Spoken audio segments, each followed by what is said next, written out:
কোকিলের ডাকে বেজে ওঠা কলিং বেলের আওয়াজ শুনে সবজি কাটার বোর্ড আর ছুরি একপাশে সরিয়ে রাখল মিনতি। বাবান স্কুল থেকে ফিরেছে, দরজা খুলতে হবে। আসছি। তোয়ালেতে হাত মুছতে মুছতে রান্নাঘর থেকে বেরিয়ে এলো ও। ছবির মতো সাজানো দক্ষিণ কলকাতার রেসিডেন্সিয়াল কমপ্লেক্স স্বর্গদ্বার। এর দোতলা বাংলোগুলি এমনিতেই বেশ বড়সড়, তার ওপর বাড়ির পেছন দিকে রান্নাঘরটাই বেশি ব্যবহার করে মিনতি। তাই ড্রয়িং রুম পেরিয়ে দরজা খুলতে একটু সময় লেগে গেল। মাম্মা, আমি এসে গেছি। মাস 4 আগে। প্লিজ ডক্টর, কিছু একটা করুন। মিনুর এই অবস্থা আর দেখতে পারছি না আমি। না ভালো করে খাচ্ছে, না ঘুমোচ্ছে। সারাদিন মনমরা হয়ে বাবানের স্কুল ইউনিফর্ম, ড্রয়িং খাতা, কমিক্স আগলে বসে থাকে। ডাকলেও সাড়া দেয় না। মাঝে মাঝে আপন মনে কথা বলে, হাসে, কাঁদে, কখনো আবার শূন্য চোখে তাকিয়ে থাকে, যেন সব কিছু ও ভুলে গেছে। রিল্যাক্স অরুণবাবু, আমি বুঝতে পারছি আপনাদের জীবন এই মুহূর্তে একটা বড় তোলপাড়ের মধ্য দিয়ে যাচ্ছে। আপনি তাও সামলে উঠেছেন, কিন্তু আপনাদের একমাত্র ছেলে অন্তরীপ মানে বাবানের এত অল্প বয়সে চলে যাওয়াটা আপনার স্ত্রী এখনও মেনে নিতে পারছেন না। তাই উনি অস্বাভাবিক আচরণ করছেন। মনোবিজ্ঞানীদের ভাষায় বলতে হলে ওর এই ডিলিউশন এক ধরনের ডিফেন্স মেকানিজম, বাস্তবে দুঃখ যন্ত্রণাকে দূরে সরিয়ে রাখার মরিয়া চেষ্টা। এর বিরুদ্ধেই আমাদের লড়াই, আর সেই লড়াই লড়তে গেলে সবার আগে আপনাকে শক্ত থাকতে হবে। কি করে শক্ত থাকবো ডক্টর? রোজ রোজ এক জিনিস, আমি যে আর পারছি না। অফিস থেকে বাড়ি ফিরতে ইচ্ছে করে না জানেন, ভয় হয় বাড়ি ফিরে মিনুকে কী অবস্থায় দেখব সেই ভেবে। ঘরে বেশিক্ষণ থাকলে পাগল পাগল লাগে, বেডরুমটা যেন হাঁ করে গিলতে আসে। গত 5টা মাস এক বিছানায় শোয়া সত্ত্বেও একবারও আমাদের কনজুগাল লাইফ বলে কিছুই অবশিষ্ট নেই। 12টা বছর একসঙ্গে কাটানোর পর আজ যেন আমরা হঠাৎ ছিটকে গেছি দুদিকে, দুজন অচেনা মানুষের মতো। মানুষ সমাজবদ্ধ জীব মিস্টার বিশ্বাস। আত্মীয় পরিজন, পরিবারের সদস্যদের নিয়েই আমাদের বেঁচে থাকা। প্রিয়জনকে অকালে হারানোর যন্ত্রণা সে কারণেই এতটা অস্থির করে তোলে আমাদের। প্রথম প্রথম দুঃখের তীব্রতা খুব বেশি থাকে।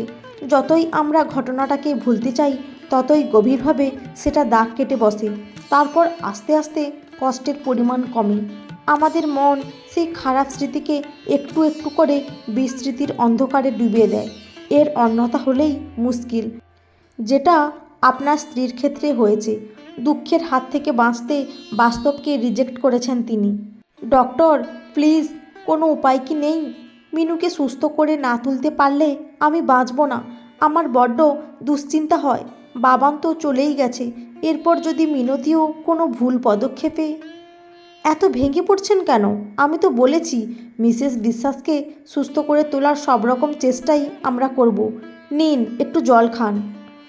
কাঁপা হাতে টেবিলের জলের গ্লাস তুলে নিল অরুণ। ছোট্ট একটা চুমুক দিয়ে মুখ মুছল। আপনি প্লিজ বলুন ডক্টর, এখন আমার কি করা উচিত? দেখুন, একটা কথা বলি, এ ধরনের কেসে অনেক ক্ষেত্রেই দেখা গেছে যে কনভেনশনাল ট্রিটমেন্ট মানে ওরাল মেডিসিন বা সাইকোথেরাপি সম্পূর্ণ সাকসেস দেয় না। আমি বলছি না যে ব্যর্থ হয়, কিন্তু এইসব চিকিৎসা সময় সাপেক্ষ। তার ওপর রিল্যাপসের একটা সম্ভাবনা রয়েই যায়। সব মিলিয়ে তাহলে এই অসুখের আনকনভেনশনাল কোনো ট্রিটমেন্টও কি আছে নাকি? তা একটা রয়েছে, কিন্তু চিকিৎসার পদ্ধতিটা একটু অন্যরকম, আর খরচের পরিমাণটাও বেশির দিকে। খরচের চিন্তা করবেন না ডক্টর, আপনি প্লিজ ট্রিটমেন্টের ব্যাপারে বলুন। মিনুর জন্য আমি সব কিছু করতে রাজি আছি। বিদেশে এই অল্টারনেটিভ ট্রিটমেন্ট বেশ কয়েক বছর ধরেই যথেষ্ট জনপ্রিয়। বছর 3 আগে ইন্ডিয়াতে এর ব্রাঞ্চ খুলেছে মন কা সাথ। প্রথমে হেড অফিস খোলে মুম্বাইয়ে, তারপর একে একে ব্যাঙ্গালোরে, হায়দ্রাবাদের মতো সবকটা বড় শহরে ব্রাঞ্চ বসায়। মাস 6 হলো কলকাতাতেও এসেছে ওরা মনের মানুষ নামে। এখানে ওদের ব্রাঞ্চ অফিস এমজি রোডে। আমি অ্যাড্রেস লিখে দিচ্ছি, আপনি একবার ওখানে গিয়ে কথা বলুন।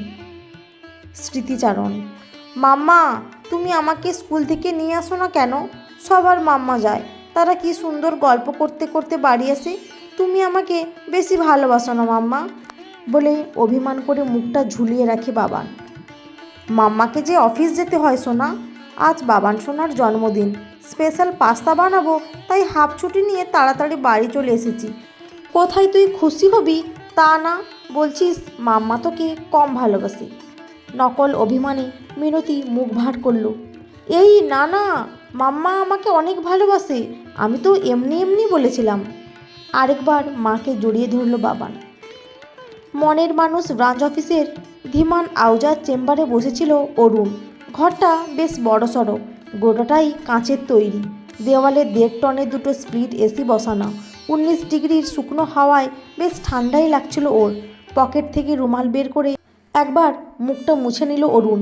তারপর অন্যমনস্কা ঝেড়ে টেবিলের ওপারে বসা মধ্যবয়সী মানুষটার দিকে তাকালো। ভদ্রলোক তখনও বলেই চলেছেন, আপনি একেবারে সঠিক সিদ্ধান্ত নিয়েছেন মিস্টার বিশ্বাস। প্রিয়জনকে হারানো শোক মানুষকে পাগল করে দিতে পারে। সিভিয়ার ডিপ্রেশন থেকে ডিলিউশনাল ডিসঅর্ডার কিছুই অসম্ভব নয়। আপনার স্ত্রীর ক্ষেত্রে কথার মাঝখানে থামলেন আহুজা। হয়তো তিনি বুঝেছিলেন তার মুখস্থ বলে চলা কথাগুলো নতুন কাস্টমারের মনে সেরকম আগ্রহ জাগাতে পারছে না। এক মুহূর্ত চুপ করে রইলেন তিনি। তারপর আশ্বস্ত করার ভঙ্গিতে আলতো হেসে আবার শুরু করলেন, আমি জানি আপনি উৎকণ্ঠায় আছেন মিস্টার বিশ্বাস। এও বুঝতে পারছি এই মুহূর্তে আপনার মনে অনেকগুলি প্রশ্ন ঘোরাফেরা করছে। সেগুলির উত্তর আমি অবশ্যই দেব, কিন্তু তার আগে এই ট্রিটমেন্ট বিষয়ে কিছু কথা আপনার জানা দরকার। সামান্য ব্যাকগ্রাউন্ড। ভয় নেই, বোর করব না। আরেকবার হাসলেন আহুজা। দেখতেই পাচ্ছেন আমি বিজ্ঞানী নই, নেহাত সেলস ম্যানেজার। একজন লেমান হিসেবে এই ট্রিটমেন্ট সম্বন্ধে যা বুঝেছি আপনাকে সেইটুকুই বলবো। একটু ধৈর্য ধরে শুনবেন প্লিজ। তারপর আপনার যা প্রশ্ন আছে আমাকে বলবেন। প্রথমেই বলি, স্মৃতি কাকে বলে? উত্তরটা বেশ সহজ। ব্রেনের স্নায়ুকোষ বা নিউরনে সঞ্চিত তথ্যই হলো স্মৃতি। কিভাবে এই তথ্য মস্তিষ্কে জমা হয়? বাইরে থেকে আসা উদ্দীপনার মাধ্যমে। স্থায়িত্বের দিক থেকে স্মৃতি 2 ধরনের, শর্ট টার্ম অর্থাৎ ক্ষণস্থায়ী এবং লং টার্ম মানে দীর্ঘস্থায়ী। এগুলি সঞ্চিত স্মৃতির প্রকৃতিও একে অন্যের থেকে আলাদা। কোনোটায় শারীরবৃত্তীয় মোটর স্কিল বিষয়ক স্মৃতি জমা থাকে, কোনোটায় আবার স্কুল জীবনে শেখা পাঁচের ঘরের নামতা অথবা অমুক দেশের রাজধানীর নাম। কিন্তু সেসব নিয়ে আমাদের মাথা না ঘামালেও হবে। মনের মানুষ কাজ করে অ্যামিগোডালা নিয়ে, কারণ ইমোশনাল সমস্ত স্মৃতি ওখানেই জমা হয়। মনোবিজ্ঞান বলে আনন্দ, ভয়, সুখ, দুঃখ, আরাম বা ব্যথা জাতীয় অনুভূতির সঙ্গে জড়িয়ে থাকা স্মৃতি অত্যন্ত শক্তিশালী এবং দীর্ঘস্থায়ী হয়ে থাকে। 2 বছর আগের মে মাসের কতগুলো রবিবার জিজ্ঞেস করলে চট করে আমরা বলতে পারবো না, কিন্তু 3 বছর বয়সে গাছ থেকে পড়ে যাওয়া বা পার্কে খেলতে গিয়ে প্রথমবার নতুন বন্ধুর সঙ্গে আলাপের স্মৃতি আমাদের মনে রয়ে যায়। এই স্মৃতিগুলোর সঙ্গে ব্যথা বা আনন্দের অনুভূতি অঙ্গাঅঙ্গিভাবে জড়িয়ে আছে, তাই আমরা অনায়াসে এদের কাছে ফিরে আসতে পারি। অনেক ক্ষেত্রে এমন হয় আমাদের অজান্তেই বা অনিচ্ছা সত্ত্বেও স্মৃতিগুলো আমাদের মনে পড়ে যায়। এরকম প্রচুর উদাহরণ দেওয়া যায়। ধরুন আপনি একজন কর্পোরেট কোম্পানির এমপ্লয়ি। গুরুত্বপূর্ণ বোর্ড মিটিংয়ের আগে হঠাৎ আপনার মনে পড়ে গেল যে বছর 3 আগের একটা মিটিংয়ে আপনার প্রেজেন্টেশন খুব খারাপ হয়েছিল। কিন্তু এসবের সঙ্গে মিনতির অসুস্থতার সম্পর্ক কী? চেষ্টা করেও গলা থেকে ধৈর্য হারানোর ঝাঁজ সরিয়ে রাখতে পারল না অরুণ।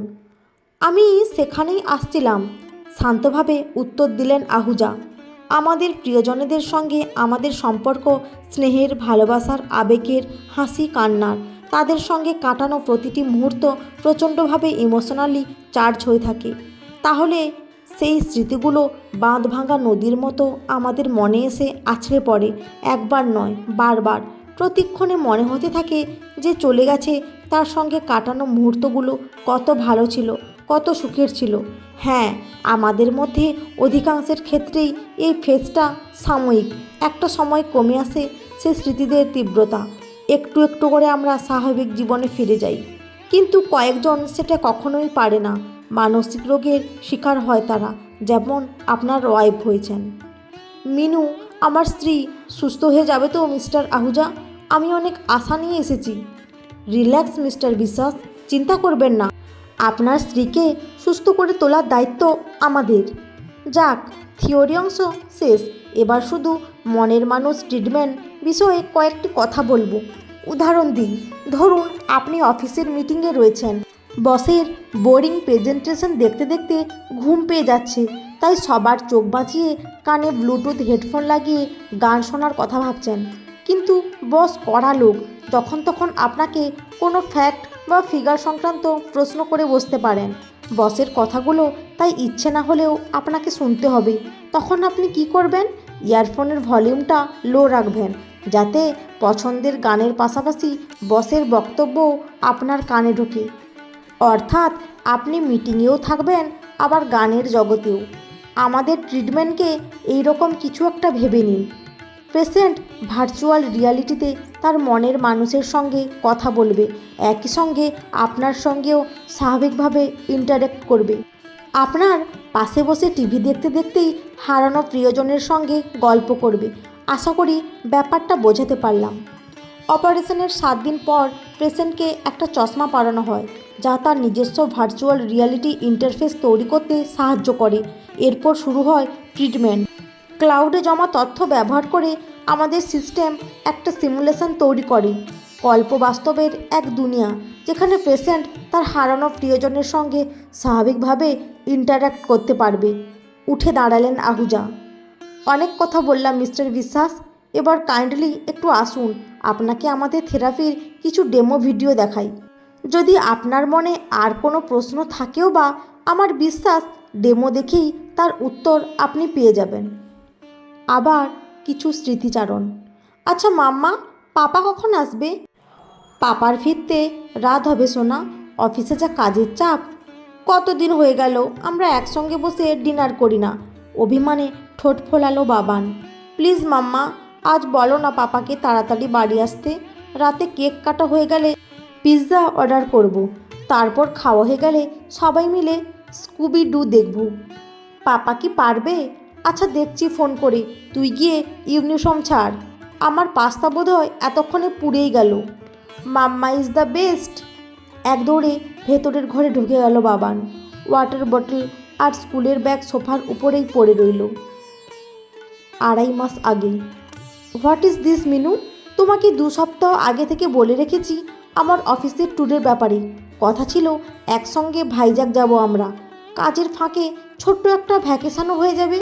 প্লেনের টিকিট কাটা হয়ে গেছে, হোটেলে বুকিংও কনফার্ম। আর আজ বেরোনোর আগে তুমি বলছো যাবে না? সরি, আমার খেয়াল ছিল না গো, না হলে আগেই না করে দিতাম। সদ্য কামানো গালে আফটার সেভ লোশন লাগাচ্ছিল অরুণ। স্ত্রীর কথা শুনে অবাক হয়ে ফিরে তাকালো। খেয়াল ছিল না মানে? আর নাই বা করতে কেন? একটা কারণ তো থাকবে নাকি? বাবানকে একা রেখে কিভাবে যাব তোমার সঙ্গে? কে দেখবে ওকে? বাচ্চা ছেলে একটা। আর ওদের স্কুল ড্রেসের ওপর আমার বিন্দুমাত্র ভরসা নেই, সেটা আগেও বলেছি তোমাকে। বাবানকে একা? তুমি কি পাগল হয়েছো মিনু? কোথায় পাচ্ছ তুমি বাবানকে? কোথায় বাবান মানে? স্কুলে গেছে ও, একটু আগেই বাসে তুলে দিয়ে এসেছি তো। Stop it Minu, stop it right now. আর একটা কথাও বলবে না। কেন কথা বলবো না কেন? বাবান তোমারও সন্তান, অরুণ ওর ভালো মন্দ দেখা তোমারও কর্তব্য। শুধু অফিস নিয়ে থাকলেই চলে না। আমিও অফিস করি, কিন্তু আমার কাজ কখনোই আমার ছেলের চেয়ে বেশি গুরুত্বপূর্ণ নয়। What nonsense! কিসের অফিস? তুমি চাকরি করতে কোনো এক সময়, গত 6 মাসে একদিনও অফিসে যাওনি তুমি। এসব তুমি কি বলছো? প্লিজ আমাকে শেষ করতে দাও। বাবান বাবান মারা গেছে মিনু, ও আর আমাদের মধ্যে নেই। এই সত্যিটাকে কেন মানতে পারছো না তুমি? কি বলছো কি? লজ্জা করে না তোমার? বাবা হয়ে নিজের ছেলের সম্বন্ধে এমন জঘন্য কথা! ছি ছি, আমি তো ভাবতেই পারছি না। আমি জঘন্য কথা বলছি? নিজের দিকে তাকাও মিনু, দেখো একবার কি অবস্থা হয়েছে তোমার। একটা মিথ্যেকে আঁকড়ে ধরে বাঁচছো দিনের পর দিন। অরুণ, তোমার কি হয়েছে আমি জানি না, এরকম বিহেভ কেন করছো সেটাও জানি না, কিন্তু তোমার এইসব আজে বাজে কথা আমি শুনবো না। মিনু, কোথায় যাচ্ছ? দাঁড়াও দাঁড়াও বলছি। না, একদম না। বাবানকে নিয়ে কিচ্ছু শুনবো না আমি, কিচ্ছু না। ফোনটা হাতে নিয়ে, মিস্টার আহুজা, আপনি নিজের মুখে আমাকে বলেছিলেন এই ট্রিটমেন্ট সম্পূর্ণ রিস্ক ফ্রি, এর কোনো সাইড এফেক্ট নেই। প্লিজ আমাকে বলতে দিন। দিনের পর দিন আমাদের ঘরে ঝামেলা চলছে, আমার স্ত্রী মানসিক অবস্থা আরও বেড়েই চলেছে স্রেফ আপনাদের জন্য। কি বলছেন আপনি? আমার স্ত্রী কোনো পরিসংখ্যাক নয় মিস্টার আহুজা, রক্তমাংসের একজন মানুষ। অনেক আশা নিয়ে আপনাদের কাছে গেছিলাম, ভেবেছিলাম একটা পথ পাবো, কিন্তু নিজের কানেই নিজের গলাটা কেমন ভাঙা অসহায় শোনালো অরুণের। কোনো মতে নিজেকে সামলালো ও। আপনাদের ট্রিটমেন্ট এত ওয়ার্থলেস সেটা যদি আগে জানতাম তাহলে আর এর দায় আপনারা নেবেন না কেন? একজন অসুস্থ মানুষকে আরও অসুস্থ করে তুলেছে আপনাদের থেরাপি। শুনুন মিস্টার আহুজা, আমি কিন্তু এর শেষ দেখে ছাড়বো। কনজিউমার্স কোর্টে যাব, দরকারে থানা পুলিশ করব। হ্যাঁ হ্যাঁ, যা ইচ্ছা করুন, you can go to hell. কি হলো অরুণ, এরকম অসভ্যের মতো চিৎকার করছো কেন? বাবান পাশের ঘরে হোমওয়ার্ক নিয়ে বসেছে তো। মিনতি কথা শেষ করার আগেই ঘুরে দাঁড়ালো অরুণ, হাতের সেলফোনটা ছুঁড়ে মারল দেয়ালে লক্ষ্য করে। শব্দ করে ফেটে গেল স্ক্রিন, পেছনের কভার খুলে ব্যাটারি, সিম, এসডি কার্ড ছিটকে গেল এদিক ওদিক। শিউরে উঠে দুপা পিছিয়ে গেল মিনতি। অরুণের চোখে মুখে তখন আদিম হিংস্রতা। Shut up Baban, Baban, Baban. Damn you Minu, আমার জীবনটাকে শেষ করে দিচ্ছ তুমি। অনেক হয়েছে, এভাবে আর চলতে পারে না। তোমার জীবন আমি শেষ করে দিচ্ছি, তুমি এরকম বলতে পারলে? হ্যাঁ পারলাম, কারণ এটাই বাস্তব। হ্যাঁ হ্যাঁ, এটাই বাস্তব। গত 7.5 মাস ধরে ডিপ্রেশনে ভুগছো তুমি। সাইকিয়াট্রিস্ট ট্রিটমেন্ট করিয়েও কোনো লাভ হয়নি। ভেবেছিলাম, মনে প্রাণে আশা করেছিলাম এই সিমুলেশন থেরাপি তোমাকে সুস্থ করে তুলবে, কিন্তু এখন দেখছি না, এ হতে পারে না। মিথ্যে মিথ্যে বলছো তুমি। আমার বাবা এই তো একটু আগেও তো।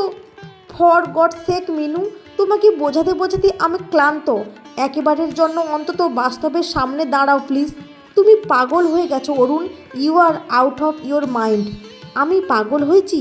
আমি হাত পুড়িয়ে রান্না করে খেয়ে অফিস যাচ্ছি, বাজার করছি, বাড়ির সব কাজ করছি, তোমার এই ফালতু ট্রিটমেন্টের নামে মাসে মাসে লাখ লাখ টাকার বিল পেমেন্ট করছি, আর তুমি কি করছো?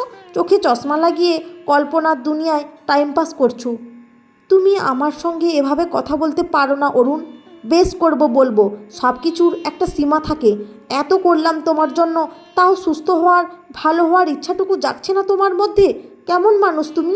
একেবারের জন্যও বুঝছো না কতটা যন্ত্রণা পাচ্ছি আমি? এত স্বার্থপর হয় কেউ? আচমকাই মিনতির দিকে ছুটে গেল অরুণ।